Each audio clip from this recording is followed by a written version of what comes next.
Assalamualaikum dan salam sejahtera kepada semua yang sedang menonton hari ini. Hari ini pengetua ingin bercakap tentang satu perkara yang sangat dekat dengan hidup kita tetapi sering kita ambil mudah, pasangan kita sendiri. Tuan-tuan dan puan-puan, kita sering menghargai orang luar, kawan, rakan sekerja, orang asing dengan senyum dan kata-kata manis. Tetapi bila pulang ke rumah kepada orang yang paling dekat dengan kita penat, kita diam, kita marah, kita lupa untuk menghargai. Pengetua ingin ingatkan satu perkara penting. Pasangan bukan tempat kita melepaskan lelah dengan melukai.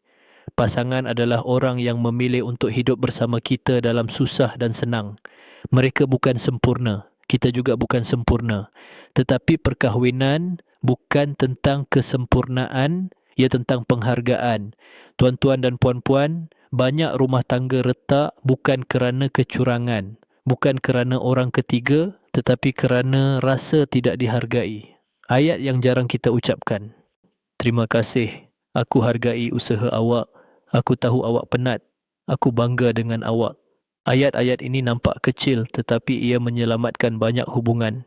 Pengetua ingin berkata dengan jujur, pasangan yang dihargai akan berjuang lebih kuat untuk rumah tangga.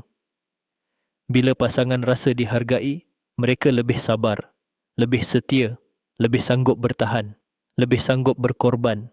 Tetapi bila pasangan rasa tidak dihargai, hati mereka perlahan-lahan menjauh walaupun badan masih di sisi. Tuan-tuan dan puan-puan, jangan tunggu pasangan berubah baru kita mahu menghargai. Mulakan dengan diri sendiri. Hargai pasangan bukan hanya dengan hadiah tetapi dengan mendengar tanpa memotong, bercakap tanpa meninggikan suara, menghormati walaupun berbeza pendapat, menyokong walaupun tidak sempurna, memaafkan walaupun ego tercalar. Pengetua ingin ingatkan, orang yang kita ambil mudah hari ini mungkin orang yang paling kita rindukan esok.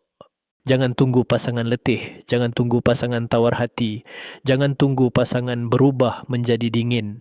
Belajarlah menghargai ketika mereka masih ada, masih berusaha, masih bertahan bersama kita.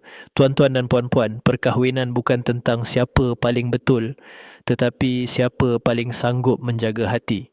Bukan siapa paling menang hujah, tetapi siapa paling cepat merendah ego.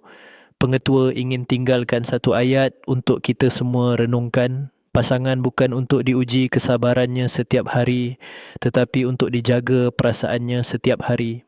Hargai pasangan kerana mereka memilih kita walaupun tahu kelemahan kita. Hargai pasangan kerana mereka berjuang tanpa banyak suara. Hargai pasangan kerana mereka adalah amanah, bukan hak mutlak.